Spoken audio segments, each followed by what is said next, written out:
Morning, family. First late. Sink, whatever. Before I have my coffee.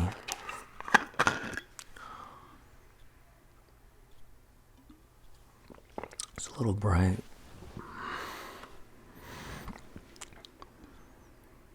I tell myself before I have any coffee, have water first. But everything in me right now just wants a lot of coffee. I actually tried to stop drinking coffee a couple days ago. It did not work out. It was bad. So I told myself I must limit the coffee that I have. So now I just make sure that I only have 1 cup a day. And night at night, no more coffee at night. That really messes up my sleeping schedule. But I have been sleeping a lot better since I cut out coffee at night or like evenings. So crazy. Like sometimes I would take coffee so I can stay awake to finish a project, or if I had class at night, or sometimes just being out, it's really bad. And I would be good for the activity, but then I would be up till like 4 o'clock in the morning, 5 o'clock in the morning, thinking. It's so bad. Alright, what to talk about today? One of the things, the reason I started this is because, well, this style or this project is whenever I drink my coffee, I feel like it's when I have the most thoughts, like a morning cup of joe. I just have all these thoughts, and I just want to talk. So I wrote down in my handy dandy notebook all the different things that I've been thinking. And but the problem with it, sometimes, most of the times, I think too much. I actually feel like I overthink, and then the problem is when you start thinking about thinking itself, and then you're like, wow, I just thought about that thought. Then that's a little much. All right. There's a couple of things to talk about.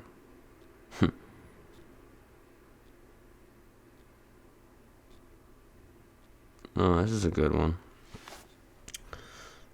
We'll see how this one goes. Let's recap. Alright, so it was a good week. Not like a good week as far as whatever, who cares? It was a good week. I hate when I do that.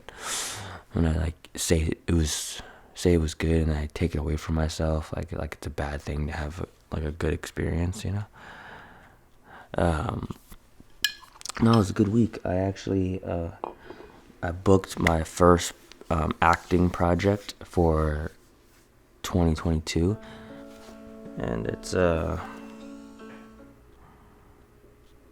really proud of it.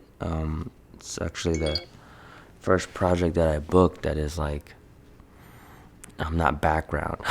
I'm not like an extra. So I'm a lead role, I guess you could say.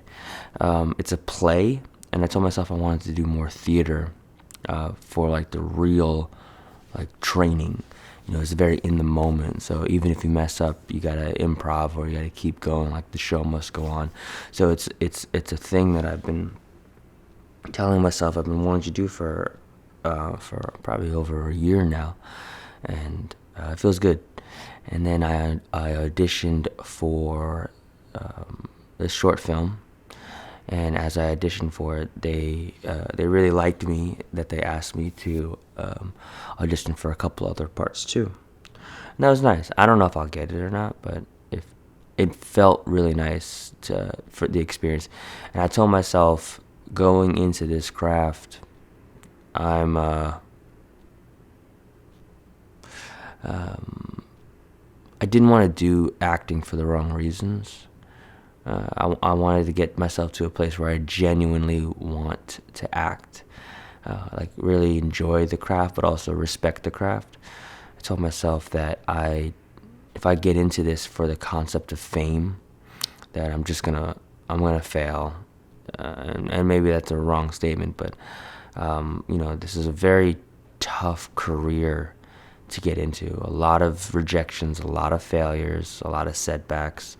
So you really have to ground yourself on something else. I really enjoy this craft though. And the more that I've been just doing it without any concept of return, just have been doing it for the sake of doing it, and it's been really. I haven't felt this way since I was like a teenager, dancing. When you're dancing and there's no real concept of where it goes or what happens after that, you're just doing it for the moment, for the joy, and you're getting down, you're throwing down, and it's just this like you could be doing nothing, and someone's like, "Oh, you want to go get down?" And you're like, "Yeah." It doesn't matter where, it doesn't matter when, it doesn't matter how. You'll travel to places, and you just do it because of that feeling of feeling alive, and that's really hard as a dancer. Like, what I mean is, like, it's really hard post being a dancer, like after that like real lifestyle. Like, what do you do after that? And that's always really been a struggle for me, for anyone. I think it's really hard. Like, what do you do when what you love to do now is not necessarily your priority? It's not your career. It's just your life. And I've hopped around to various different professions or different passions, I guess you could say. And I talked about this last time, but like one of the hard parts about it is living the multiple lifestyles that you live within these different crafts. Like, I think that as much as I love all the different crafts that I do, the hardest part of all of it is they all require a different part of you, and they all require a different part of your life. For example, DJing, it is a late night. It's a late night thing for the most part. I've been trying to transition out of it. It's just really difficult, but and out of the craft, but out of late night DJing. I've been trying to get more into creating DJing as a daytime, as an event thing that happens where there's sunlight involved. It's been really difficult to do, especially when your music is club music. Underground dance music is primarily club music. So I don't know. Maybe I'll figure that out. But yeah, that's late nights, and you're not getting home till 4 or 5, sometimes sunrise. And that's hard to throw that into your lifestyle when you want to have a strict wake up at 5 a.m. lifestyle. Or even acting. Acting is so sporadic. There's so many random times you could be doing. Sometimes it feels like working in news. Honestly, you're just doing nothing, and then you get a call or you get an email, and you gotta do a self tape, or you gotta go to audition, and it's just red alert, gotta go. And then you try to be off book, and you're using both sides of your brain, the creative side and the technical side, and trying to try to get off book. Memorization is like another skill to have as well. What happened to my focus? There we go. And then pastoring, or even speaking. Again, it's another craft that requires so much more prep time, so much more study time. You're in your books, you're watching documentaries, you're paying attention to life. Although I do think that because I live like the pastor life, or at least the practice and the study of it, I feel like acting is a little bit more natural. Mainly because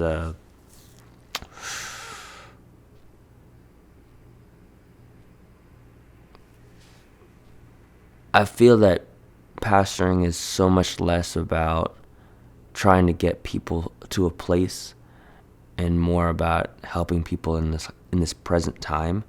And all of that has so much more to do with studying humanity. And acting, in so many ways, is studying humanity. It's having compassion for characters. It's trying to walk in their shoes, and it's a spiritual practice in so many ways. It's absolutely such a moving practice. I know I completely went off course, but before I do, let me stay off course. Then there's photography. Photography. This is killing me. This autofocus. Photography, in so many ways, it's a very sporadic. It allows you to live a pretty interesting and in various areas of lifestyle. But again, if you're a natural light photographer, your hours, your schedule, you're at the beckon of sunlight. So sometimes your shoots can be at 5 a.m. in the morning because sunrise starts at 6 or sunset. So all these things, they conflict, and it's really hard, like, creatively, to create a lifestyle, a healthy rhythm within your lifestyle, and still practice all of these crafts, artistic mediums. Very difficult.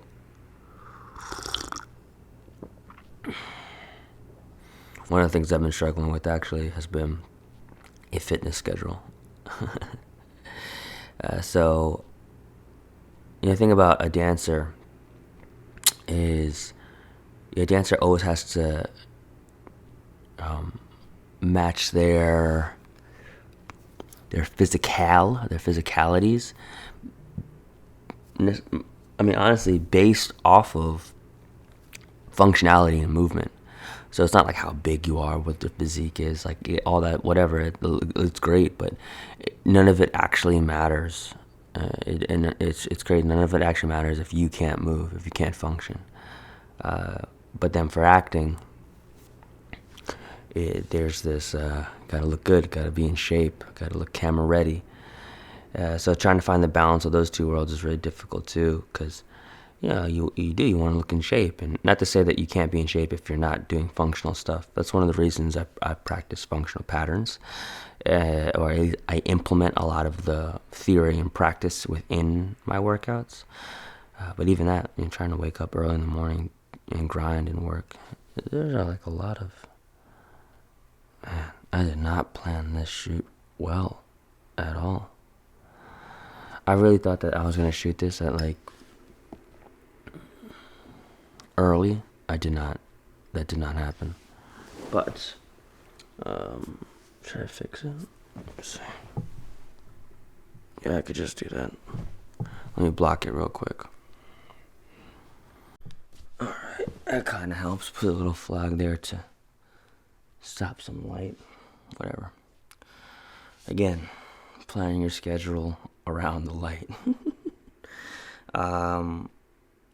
Yeah, so that's been one of the struggles, is just figuring out that rhythm. You also don't want your muscles to get too tense, too dense. Is that the word I'm looking for? But you also need to create a sense of definition. So it's just different types of trainings. So actually, in the last week, I actually lost like 5 pounds, which is another thing. Like, I'm like super out of shape. Maybe not to others, but like as a dancer, I feel and I know I'm completely out of shape because I can't function in the way that I know I can. But I did lose weight, but it's just because I've been dancing for like the last 5 days, 3 days a week for the last 2 weeks I've been doing. That's really it. That's what my fitness has been as of now. This week I'm actually going to try to get back to a 5-day a week rhythm of fitness and movement, whether it's dancing or the gym. So we'll see. I have an accountability partner, my good friend, very close friend too. He's also in my dance crew. But we've been checking up and making sure that we're trying to reach our goals within dance. My dance really, in the last couple months, has just been refinding and recreating myself on the floor, not necessarily like, of course on the dance floor, but like floor work. Because I'm a b-boy, I really miss that concept of just moving and playing on the ground, and I haven't really actually practiced and done it in a while. So this has been I've been so focused on like big moves conceptually. So just kind of returning back to like the creative arts of groundwork it's been really fun. I think my son woke up. It's all good. So yeah, the multiple lifestyles is really difficult to manage, especially when you have a family and you're trying to raise a kid, and you're trying to be present for your family too. So I kind of came to certain conclusions in the last, honestly, I think a month. When it comes to dance is my life. It's the same way that someone goes to grandma's house and a certain type of music is being played, like, so let's just say salsa music. But they are not professional salsa dancers, but they love the music. They know the rhythms. It's just part of their culture. It's part of their family, right? Their family culture, just what they do. That's what dance feels like for myself and my wife. It's not something that we practice professionally anymore. I can't say that we're not competitive with it, but we are. I think we'll always have a sense of competition in there, but it's just something that's a part of our life now, deeply into our life. Our friends are revolved around dance as well. So it's, whenever we get together, we're always going to get down at some capacity. We're going to perform at some capacity. It's just the culture that we were brought up in, and that's the culture that we choose to be our lifestyle. So it's just our life. Even when we travel for the concept of trying to go and share that lifestyle, that culture with our son.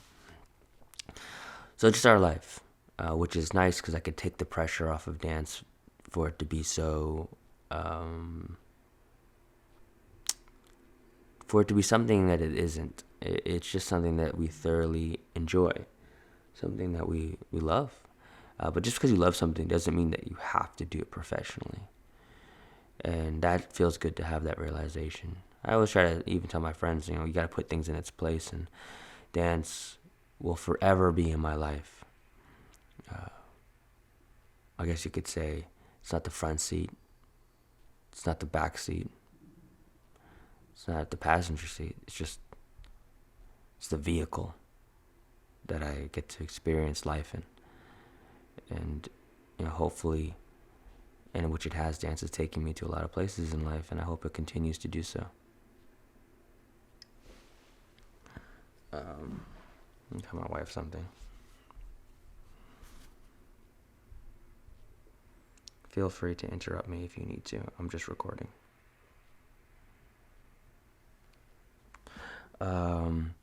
Photography is a practice that is professional, but it's also a medium that I can just enjoy without putting too much professional pressure on it.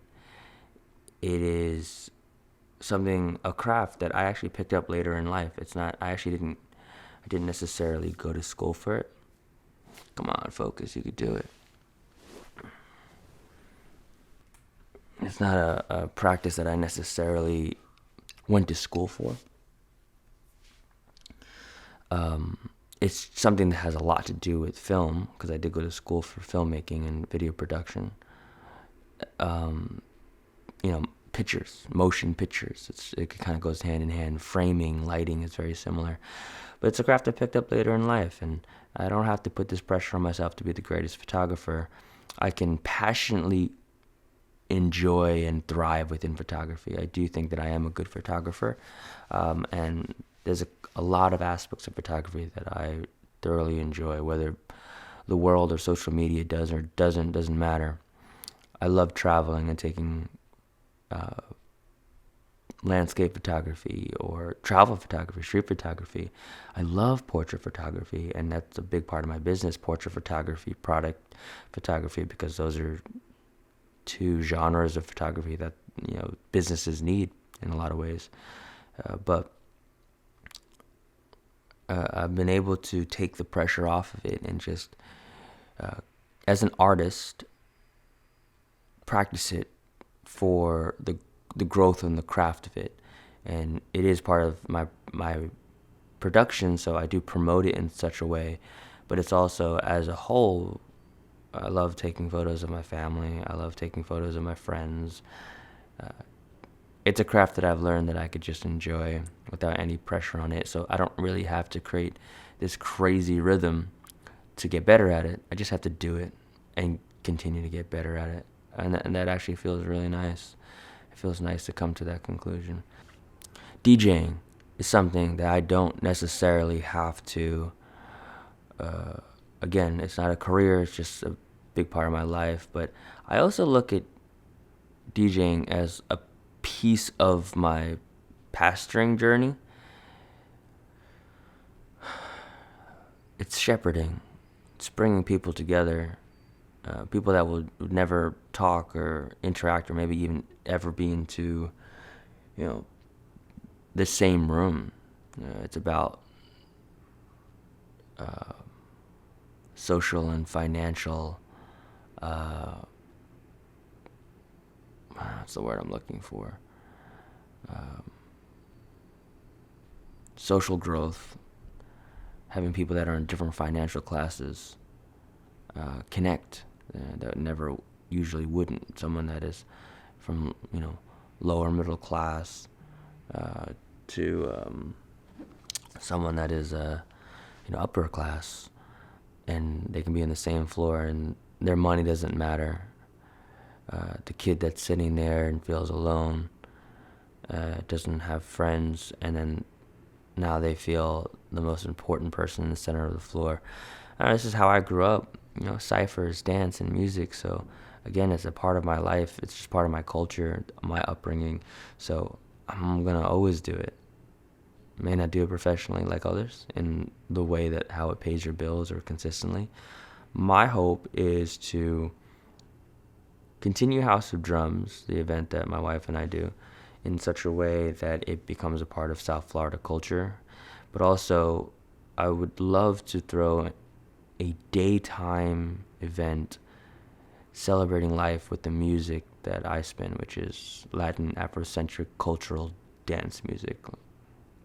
That I call it global dance music, but with a hint of soul. That'd be awesome. That's my hope, that I can have that on a consistent basis, and that's not something I have to really overthink or over prepare for. I just get to do my thing.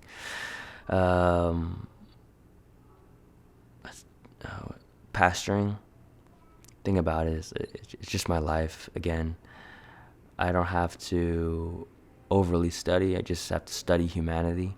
I have to analyze it, to be present, and I get to pastor technically within my family, within my friendships, my community, which is just help people through the transitions of life, but also just be there. I think that has been one of the greatest joys, but also the great honors of my life. I think any pastor, whether in or out of the church, can say the same. Being there for people in those transitions, new life, death, relational transitions, personal transitions, personal growth, spiritual. All of it's so spiritual, and helping people through it has been a great honor, a great joy to be a part of. You can probably hear my kid upstairs. Public speaking, photography. Filmmaking It's a forever thing, man. Because I've been, not only am I trained in it, I do genuinely, thoroughly love the art form. It's part of my business, but it goes hand in hand with acting. It's a very opposite world and culture, that acting. So that's gonna be a forever thing. That craft will also help me understand more of the craft of acting. And acting, it's the new stage. And it's something that I hope that it will take me places, but I'm also just not really overly focused on where it takes me. I'm just gonna try my best to enjoy this craft, but also take it seriously, that I can make it a profession. So professionally, I have my business, content creation, filmmaking, photography, and then I have my journey as an artist in acting. And I finally feel like I'm at a place where my ceiling is no longer like right here. It's as far as I want it to go, and I could still enjoy the craft of creating beautiful creative media for other individuals and also myself and my family, and that could be a place of self-expression as well. And with acting, I get to be a part of production again. I think I fell out of love with the concept of big production, and now I'm at a place where if I'm going to be part of big production, I want to be on the other side of the camera, not behind the camera. And behind the camera is more personal now, especially with today's technology. Smaller cameras, smaller lighting, faster media. It doesn't have to necessarily be big productions, and I can work with myself or a small team to get a great project done. That's great, and I hope I can keep doing that. And this space is just a space for me to continue expressing just where I'm at in life with all this stuff. Oh, here comes the family. And then you have the center of all things, family life. Hi. No, you're good. Bodhi, you want to come record with me? Hold on, Bodhi, come over here. Watch out for the camera, okay? I didn't make the bed. That's all good. Oh, Bodhi, say good morning. Good morning. How did you sleep? How you sleep? No, how did you sleep? I'm happy. How did you sleep? You sleep good? I feel good. Yeah. What did you do yesterday?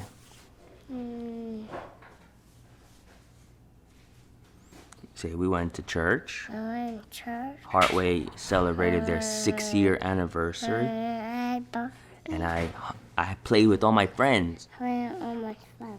Is this your favorite zebra? Mm-hmm. What do you want to do today? What? Nothing. Oh, I love that. I want to do nothing too. Maybe we'll train later. Maybe we'll make French toast together. Maybe we'll clean for mommy. Is cleaning your favorite? Is cleaning your favorite? We clean my face. We should always clean our faces. Yeah, agreed. What's your favorite song? Is it Bruno? Can you sing it? Can you sing it for me? No, a sing. What? Sing. Sing? TV. Sing too. Well, sing. Yeah, we have to wait till it comes out on streaming because I'm not gonna spend $24 to rent it. But new world of media. We don't want them, Daddy. I know. We don't want them that. We'll Sing. Yeah, we'll get there. We'll get there. Okay. Let's see. You like dance parties? I see the robot. The robot. Oh yeah, that's right. You saw the robot at the Block Rock party. That's right. What about drums? You like drums? Yeah. What about when we have dance parties at the house? No. What? We don't have that point at the house. Oh, that's right. No Well, yeah, we can't have like big dance parties. We can have like little parties at the house. Nope. Who comes over when we have parties at the house? Nothing. Jensen. Who else? Uncle Andy. Alright. And Alyssa. Elisa. Uncle Quincy. Uncle And Portia. and Portia. Uncle Twin. Uncle Tom. Uncle Barney. Uncle Barney. No, Barney. Barney. Fernie. Uncle Fernie.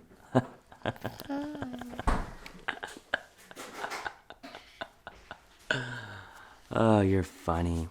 Yeah, just a few. There's probably a lot more. Yeah. You want to say goodbye? Say I hope you have a great day. No. Say it. Say I hope you have a great day. Good day. Bye. Love you guys. Bye, you guys. Let's have some coffee. I want to have that coffee too. All right, let's do it. Can I have a big hug? No, don't throw that. Don't throw that. Can I have a big hug? Can I have a big hug? Dad here. Can I have a big hug? Dad here. Can I have a big hug? Dad here. Okay, it's just a thingy-bobber. Can I have a big hug? But I'll be here. Can I have a hug? Nope. Come on. No. No. Daddy, Yes, sir. you got something in your hand. It's called a Have it. paper clip. Okay. Paper clip over here. No, it goes in your hair.